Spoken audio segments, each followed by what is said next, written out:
রূপগঞ্জে জাতীয়তাবাদী দল বিএনপির ৪৭তম প্রতিষ্ঠা বার্ষিকী পালন করা হয়েছে।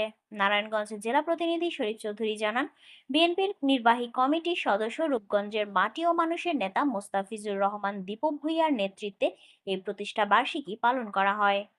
বিএনপির প্রতিষ্ঠা বার্ষিকী উপলক্ষে একটি বিশাল মিছিল বের করা হয়।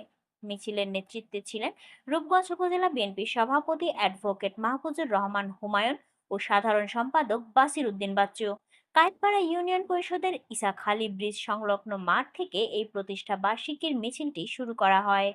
রূপগঞ্জের বিভিন্ন ইউনিয়ন ও পৌরসভা থেকে বিএনপির নেতাকর্মীরা ইসাখালী মাঠে জড়ো হয়ে মিছিলে অংশ নেন।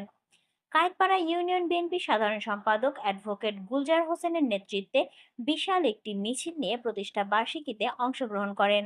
তারাবো পৌরসভা সভাপতি তাসরিক হক ওসমানের নেতৃত্বে আরেকটি বিশাল মিছিল নিয়ে চনপাড়া থেকে এম এ হালিমের নেতৃত্বে বিশাল মিছিল নিয়ে অংশগ্রহণ করেন।